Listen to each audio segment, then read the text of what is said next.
છેલ્લે પાંચમો દાખલો જોયો. હવે છઠ્ઠો દાખલો છે, આગળ દાખલો બતાવ્યો છે એ જ રીતના છે, પદ વિચલનની રીતથી કરવાનો છે. તો હવે આપણે સાતમો દાખલો કરીએ. સ્વાધ્યાય 13.1 નો દાખલા નંબર 7. એમાં એક ચોક્કસ શહેરમાં 30 વિસ્તારોમાં હવામાં સલ્ફર ડાયોક્સાઇડની સાંદ્રતા એટલે કે SO2 ની સાંદ્રતા શોધવા માટેની માહિતી આપી છે અને પાર્ટ્સ પર મિલિયનમાં છે. હવે SO2 ની સાંદ્રતાનો મધ્યક શોધો. હું વર્ગ અને આવૃત્તિ લખું છું, તમે તમારા પાઠ્યપુસ્તકમાં જોતા જાજો. પોઈન્ટમાં છે 0.00 થી 0.04, 0.04 થી 0.08, 0.08 થી 0.12, 0.12 થી 0.16, 0.16 થી 0.20 અને છેલ્લો વર્ગ 0.20 થી 0.24. આવૃત્તિ એની ફ્રીક્વન્સી આપી છે 4, 9, 9, 2, 4 અને 2 અને કુલ 30 શહેરોની વાત છે એટલે સિગ્મા FI 30. હવે જો આ દાખલામાં સહેજ નવીનતા એ છે કે વર્ગ આપણે 7 હતા તો વચ્ચેનો વર્ગ છે એમાંથી આપણે મધ્યક લેતા હતા, પણ અહીંયા પેલા આપણે મધ્ય કિંમત લઈ લઈએ 0.00 થી 0.04 એટલે 4 નો ગાળો છે, 4/2 એટલે 0.02. હવે અહીંયા પણ બધે 4 નો ગાળો છે તો મધ્ય કિંમતમાં પણ 4 નો ગાળો રહેશે. 4 અને 8, 4 ને 8 12/2 એટલે 6, 0.06. હવે જુઓ 12 ને 8 20 એટલે 0.0 છે નહીં આવે, પણ 4 ને 2 6, 6 ને 4 10, 20/2 એટલે 10. હવે પાછો અહીં 4 નો ગાળો 0.14, 0.18 અને 0.22. હવે અહીંયા 7 જ્યારે વર્ગ હતા ત્યારે આપણે બરોબર વચ્ચેના જે મધ્ય કિંમત હતી એને આપણે ધારેલો મધ્યક લીધો, પણ અહીંયા 6 વર્ગ છે તો 6 વર્ગમાં શું કરવાનું, 2 આ બાજુ નીકળી જાય, 2 આ બાજુ નીકળી જાય, 2 જે વચ્ચે આવે છે એ 2 માં જેની આવૃત્તિ વધારે છે એ આપણે xi ને મધ્ય કિંમત લેવાની બરાબર 1. કુલ 6 છે એટલે વચ્ચે 2 આવે, પણ 2 માં જેની આવૃત્તિ વધારે હોય એની મધ્ય કિંમતને આપણે ધારેલા મધ્યક તરીકે ધારવાનું. હવે ui બરાબર xi માઈનસ a ના છેદમાં h. અહીંયા h તરીકે 0.00 ને 0.04 એટલે 0.04 એ વર્ગ લંબાઈ છે. દરેક જગ્યાએ 4 નો જ ગાળો છે. હવે પહેલા દાખલામાં કર્યું તો એમ જ 0 ઉપર -1 -2 અને 1 2 ને 3. xi માઈનસ a ફરીથી જોઈ લઈએ. 0.06 ઓછા 0.10 તો 0.04 આવે ને 0.04 ભાગ્યા 0.04 એટલે 1. હવે FIUI 4 ગુણ્યા -2 એટલે -8, 9 ગુણ્યા -1 એટલે -9, 9 ગુણ્યા 0 એટલે 0, 2 ગુણ્યા 1 એટલે 2, 4 ગુણ્યા 2 એટલે 8 અને 2 ગુણ્યા 3 એટલે 6. હવે સિગ્મા FIUI અહીંયા 9 ને 8 -17 થાય છે, અહીંયા 8 ને 2 10 ને 6 16, 16 ઓછા 17 એટલે સિગ્મા FIUI 16 માંથી 17 જાય એટલે -1.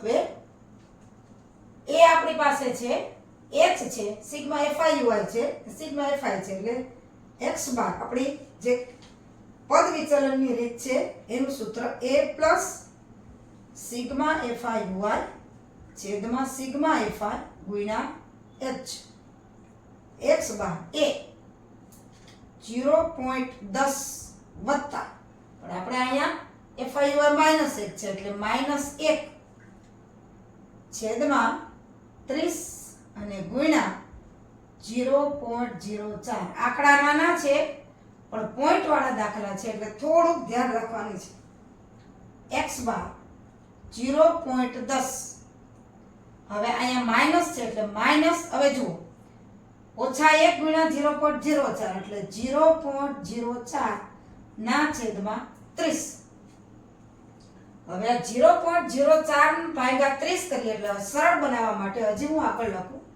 0.10 ઓછા જુઓ પોઈન્ટ પછી બે આંકડા છે એટલે એને આપણે કાઢવા હોય તો 4 ના છેદમાં આ 30 તો છે જ ગુણ્યા પોઈન્ટ પછી બે આંકડા છે એટલે 100 એકડો ને 2 મીંડા હવે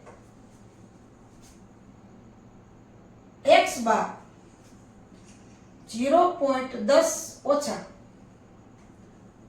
હજી આને ટૂંકું રૂપ આપું 4 3 ગુણ્યા આ જે 30 ગુણ્યા 100 છે એને હું 3000 તરીકે લખું એટલે શૂન્ય વાળી સંખ્યા સાથે આવે એટલે ભાગાકારમાં સહેલું પડે 0.10 ઓછા 4 ભાગ્યા 3 ગુણ્યા 1 ના છેદમાં 1000 હવે આપણે આનો જ ભાગાકાર કરવાનો રહે x બાર 0.10 ઓછા હવે આનો ભાગાકાર હું કરાવી દઉં સાઈડમાં 4 ભાગ્યા 3 3 1 હવે એકે ભાગ નહીં આવે 0 3 તેરી 9 1 પાછું 0 3 તેરી 9 આ ભાગાકાર સતત ગમે એટલી વાર કરો સતત 1.33333 અનંત સુધી આવે એટલે આપણે બે જ આંકડા લઈએ છીએ 1.33 છેદમાં આ 1000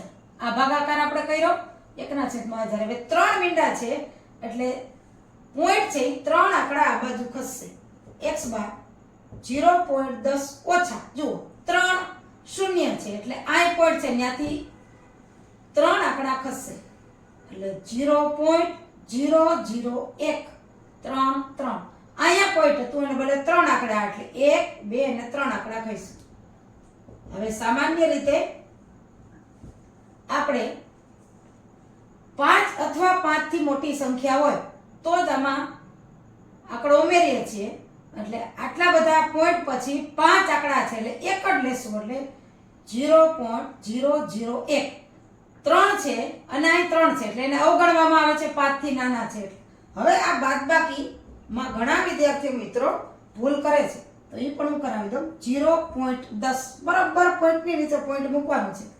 0.001 હવે અહીંયા 1 ની ઉપર કાંઈ નથી એટલે 0 હવે 0 પોઈન્ટ આ 100 માંથી 1 જાય આપણને ખબર જ છે 99 આવે પણ છતાં કરીએ 0 9 અને 10 10 માંથી 1 જાય 9 9 ના 9 અને 0 એટલે બાદબાકી તો બધાને આવડે પણ પોઈન્ટની નીચે પોઈન્ટ મૂકવું એ મહત્વનું છે એટલે 0.099 તો આપણા આ દાખલાનો મધ્યક આવશે 0.099 પાર્ટ્સ પર મિલિયન આપ્યું છે એટલે આપણે મધ્યક 0.099 ppm SO2 ની સાંદ્રતા આ આપણો જવાબ આવે જો આઠમો દાખલો એક વર્ગની સમગ્ર સત્રની 40 વિદ્યાર્થીઓની ગેરહાજરીની યાદી વર્ગ શિક્ષક પાસે છે અને વિદ્યાર્થીઓની ગેરહાજર દિવસોની સંખ્યાનો મધ્યક શોધો એમાં વર્ગ જે છે એ હું લખું છું પહેલો વર્ગ છે 0 6 6 10 10 14 14 20 20 28 28 38 અને 38 40 વિદ્યાર્થીઓની સંખ્યા 11 10 7 4 4 3 અને 1 કુલ 40 વિદ્યાર્થીઓ છે હવે આ દાખલો સેજ અલગ છે હું તમને કહું દાખલા નંબર 8 હું પેલા વર્ગ લખું છું 0 6 બરોબર ધ્યાનથી જોજો 6 10 10 14 14 20 20 28 28 38 અને છેલ્લે 38 40. આમાં ફ્રીક્વન્સી એટલે કે આવૃત્તિ છે 11 10 7 4 4 3 1. આનો આપણે મધ્યક શોધવાનો છે. કુલ 40 વિદ્યાર્થીઓ છે એટલે સિગ્મા fi 40. પણ ખાસ આ દાખલામાં તમારું જો થોડુંક ધ્યાન પડે તો વર્ગ જુઓ 0 6 6 નો ગાળો 6 10 4 નો ડિફરન્સ 10 14 4 નો ડિફરન્સ 14 અને 20 6 નો ડિફરન્સ 20 અને 28 8 નો ડિફરન્સ અહીં 28 ને 38 10 નો ડિફરન્સ અને 38 થી 40 2 નો ડિફરન્સ. એટલે વર્ગ લંબાઈ છે એ ક્યાંય સરખી નથી. h છે એ ક્યાંય સરખો નથી. એટલે આપણે ધારેલા મધ્યકની રીતથી આ દાખલો કરવાનો છે. અવલોકનો નાના હતા એને આપણે પ્રત્યક્ષ રીતથી કર્યા, વર્ગ સરખા હતા એમાં આપણે પદ વિચલનની રીતથી કર્યા. પણ આ ખાસ સ્વાધ્યાયમાં આ એક જ દાખલો એવો છે કે જેમાં વર્ગ લંબાઈ અલગ અલગ છે, h છે એ સરખો નથી. એટલે ધારેલા મધ્યકની રીતથી આપણે આ દાખલો કરશું. ધારેલા મધ્યકની રીતથી કરવા માટે સૌથી પહેલા તો આપણે જે કરીએ છીએ એવી જ રીતે મધ્યક કિંમત શોધવાની. 6 + 0 6 + 0 એટલે 6/2 એટલે 3. હવે જુઓ ગાળો સરખો નથી એટલે મધ્યક કિંમત કોઈ પણ બે મધ્યક કિંમત વચ્ચે સરખો સંબંધ લઈ આવે. 10 અને 6 16 16/2 એટલે 8. 14 અને 10 24 24/2 એટલે 12. જો અહીંયા 5 નો ગાળો રહ્યો, અહીંયા 4 નો ગાળો રહ્યો કારણ કે વર્ગ અલગ છે. 14 અને 20 34 34/2 એટલે 17. 28 અને 20 48 48/2 એટલે 24. 38 અને 28 8 દુ 16 વધી આવી 1 2 ને 3 3 ને 3 6 એટલે 66 એના અડધા 33. 40 અને 38 8 ને 4 ને 3 7 78 એના અડધા 39. જુઓ જેમ મધ્ય કિંમત છે એમાં ગાળો સરખો નથી કારણ કે વર્ગમાં એક સરખો વર્ગ નથી. એક સરખા વર્ગની ગાળો છે એક સરખો નથી, તફાવત એક સરખો નથી. એટલે xi પણ વચ્ચે પણ ફેરફાર આવે છે. હવે આમાં પાછું h ક્યાંય નહીં આવે કારણ કે વર્ગ લંબાઈ સરખી નથી. એટલે અહીં એક અલગ જ સૂત્ર આવશે જેને આપણે કહેશું di xi - a. h ક્યાંય નહીં આવે.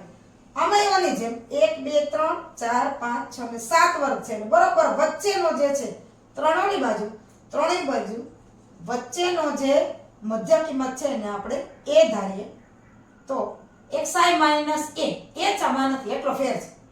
17 - 17 અહીંયા 0. હવે જુઓ અહીંયા -1 -2 -3 નહીં ચાલે કારણ કે આંકડાઓ બદલી ગયા છે. હવે 17 - 17 એટલે 0. હવે xi એટલે 12 - 17 12 માંથી 17 જાય, 7 માંથી 2 જાય તો કેટલા આવશે? માઈનસમાં જવાબ આવશે કારણ કે 12 માંથી 7 જાય છે -5. હવે xi - એટલે 8 માંથી 17 જાય છે એટલે જવાબ આવશે -9. હવે 3 માંથી 17 બાદ થાય એટલે -14. અહીંયા પ્લસ આવશે કારણ કે પ્લસમાં આવશે જવાબ. 24 માંથી 17 જાય એટલે 4 ને 3 7 એટલે +7. ત્યાર પછી 33 માંથી 17 જાય એટલે આવશે 16 અને 39 માંથી 17 જાય 9 માંથી 7 જાય તો 2 અને 3 માંથી 1 જાય તો 2. હવે જેવી રીતે FIY કરતા હતા એવી રીતે FIDI. હવે FI અને DI 14 × 11 આ ઉપરના રકમ માઈનસ આવશે -154 થાય. 10 × 9 -90 7 ગુણ્યા 5 માઇનસ 35. આ તો 0 ગુણ્યા 4 એટલે 0 જ રહેશે. હવે 7 ગુણ્યા 4 28, 16 ગુણ્યા 3 16 તેરી 48 અને 22 ગુણ્યા 1 એટલે 22. હવે આ માઇનસ નો સરવાળો પહેલા કરી લઈએ. 4 ને 5 9, 9 ને 5 14, 14 ને 3 17 નો 7 વધી આવી 1, 1 ને 1 2 માઇનસ 279. હવે અહીંયા પ્લસ નો સરવાળો કરીએ તો 8 ને 2 10 ને 8 18 ને 8 વધી આવી 1, 2 ને 3 4 ને 3 7, 7 ને 2 9 એટલે સિગ્મા fi di 98 ઓછા 279. તો આનો fi di મોટી રકમ માઇનસ છે એટલે માઇનસ 9 માંથી 8 જાય 1 અને 27 માંથી 9 જાય તો 18 181. એ આપણા 17 છે. સિગ્મા fi 40 છે, fi di 181 છે. જુઓ fi di ધારેલા મધ્યકની રીતે આ દાખલો છે. આવો એક જ આ દાખલો આ સ્વાધ્યાયમાં છે. બાકી એક કોઈ દાખલા ધારેલા મધ્યકની રીતથી નથી કારણ કે વર્ગ લંબાઈ અલગ અલગ છે. હવે x બાર આનું સૂત્ર જુઓ a plus sigma fi di ના છેદમાં સિગ્મા fi આટલું જ આવશે. એટલે x બાર એ આપણે જે ધાર્યા હતા 17 વત્તા અહીંયા માઇનસ 181 છે. માઇનસ 181 છેદમાં 40. હવે x બાર 17 ઓછા 181. હવે જો આમાંય ભાગાકારમાં હું સહેલું કરવા માટે 181 4 ગુણ્યા 10 લઉં છું. 40 ના ભાગ પડ્યા 4 ગુણ્યા 10 x બાર 17 ઓછા. હવે જુઓ 181 ભાંગા 4 બતાવી દઉં. ચોકે ચોકે 16 થશે. 2 21 4 25 1. હવે પોઈન્ટ આવશે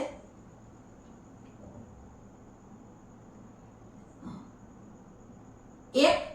હવે અહીંયા આવશે 10 એટલે 4 દુ 8 2 મીંડું 4 5 20. નિશેષ ભાગાકાર આવી ગયો એટલે 181 ભાગ્યા 4 નો જવાબ આપણે આવે છે 45.25. આ 10 તો છે જ પાછો છેદમાં. આ 10 તો છે જ 40 આ તો 181 ભાગ્યા 4 નો જવાબ 45.25 આવ્યો. હવે પાછા પોઈન્ટ ખસેડશું. એકડો ને 1 મીંડું છે એટલે 1 પોઈન્ટ આ બાજુ ખસશે એટલે 4.525. હવે x બાર 17 ઓછા 4.525. જુઓ 17 પૂર્ણાંક સંખ્યા છે. 4.525 અહીંયા 6 9 9 અને 10 10 માંથી 5 જાય તો 5 9 માંથી 2 જાય તો 7 9 માંથી 5 જાય તો 4 6 માંથી 4 જાય તો 2 અને 1 એટલે મધ્યક આવે છે 12.475. પણ સામાન્ય રીતે આપણે પોઈન્ટ પછી બે જ આંકડા લઈએ છીએ એટલે x બાર 12 પોઈન્ટ. હવે જુઓ અહીંયા 5 છે. 5 અથવા 5 થી વધારે હોય તો આમાં એક ઉમેરી શકાય બે આંકડા લેવા માટે એટલે 12.48. આપણને શેનું પૂછ્યું હતું કે સાક્ષરતા દરનો ગેરહાજર દિવસોની સંખ્યાનો મધ્યક. તો ગેરહાજર દિવસોની સંખ્યાનો મધ્યક x બાર બરાબર 12.48 દિવસ છે. એટલે આ એક જ દાખલો ધારેલા મધ્યકની રીતથી થાય છે. હવે નવમો દાખલો છે એ આપણે આગળ કર્યા પદ વિચલનની રીતથી એ જ રીતના દાખલો છે એટલે તમે કરી લેજો. છતાં પણ ન આવડે તો મને કહેજો. એટલે હોમવર્કમાં તમારે દાખલા કરવાના રહેશે. દાખલો ચોથો, છઠ્ઠો અને નવમો આ 3 દાખલા મેં કરાવ્યા એ જ રીતે છે. કરી લેજો. ન આવડે તો મને પછી કહેજો.